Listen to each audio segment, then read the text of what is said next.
Prime Minister announces 5 additional no-movement days and visits vaccination sites in St. Thomas and Kingston. You're watching Jamaica House Weekly. I'm Anthony Morgan. The advice of our public health experts is that we need to extend the current measures, the current restrictions for another 2 weeks.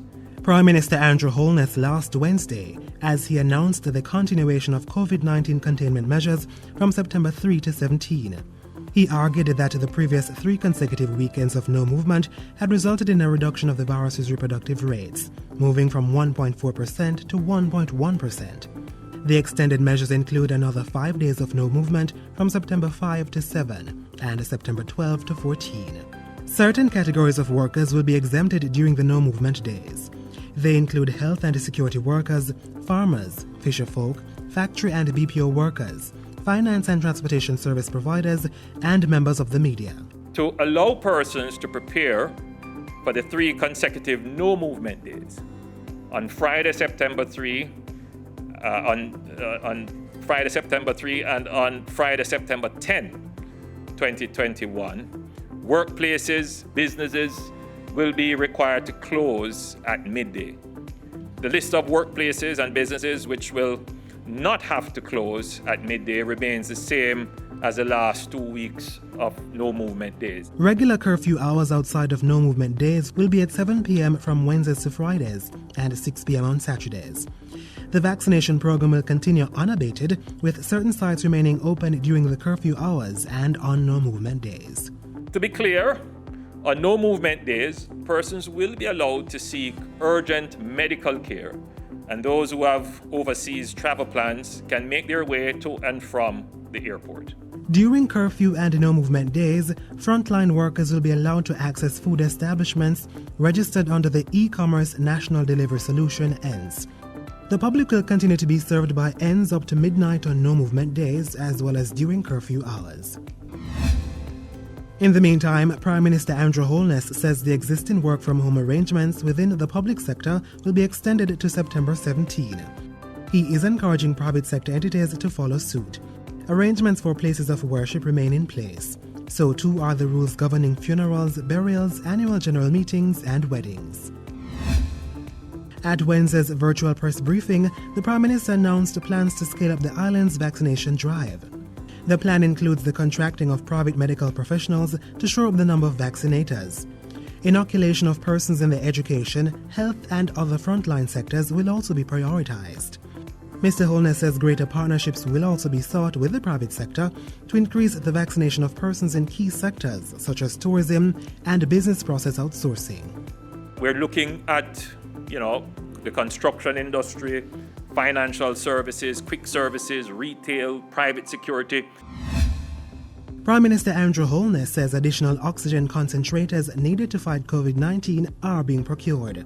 The ramping up of the medical-grade oxygen supply is in addition to the ongoing purchase by the Ministry of Health and Wellness, as well as support from the diaspora. We are on that path in terms of increasing the number of oxygen concentrators. I received a report from the CMO of what is on order, what they have spec'd out to go into procurement, and I personally, through sources overseas, working through our ambassador and through our consul general in New York, we have, I would say at this point, secured some close to 80, 90 oxygen concentrators. Wednesday also saw the Prime Minister touring the first in a series of community vaccination Blitz sites. First stop was made in St. Thomas, where Mr. Holness revealed that 40 wardens will be deployed to encourage greater vaccine take-up. However, those 40 persons must be vaccinated themselves. They must be vaccinated themselves. Their role will be to go out into the communities. The Ministry of Health will provide them with leaflets and information, and they will go out into the nooks and crannies, into all the communities in Jamaica, give out this information. They will canvass persons who want to take the vaccines. They will work with their Member of Parliament and other community leaders to make arrangements to move people from where they are to the vaccine centers and to generally build community support for the vaccination. So far, 13% of the island's population have received one dose of the COVID-19 vaccine. By Thursday, the Prime Minister was in West Kingston for the community's vaccination blitz. When you leave here today and you go back home, encourage your friends, encourage your neighbors, encourage your family members, and explain to those who might have some fear and skepticism that the process isn't difficult, it isn't hard, it isn't painful. Over 1,000 persons were inoculated at the sites set up in West Kingston. Prime Minister Holness also revealed plans to create a cohort of trained professionals to administer the vaccines. We want to get our retired nurses and doctors. We are going to be asking our diaspora from overseas who may want to come home and assist. And there are many persons who are medically trained and who are nurses who would have left the system. Some of them still maintain their professional accreditation and qualifications.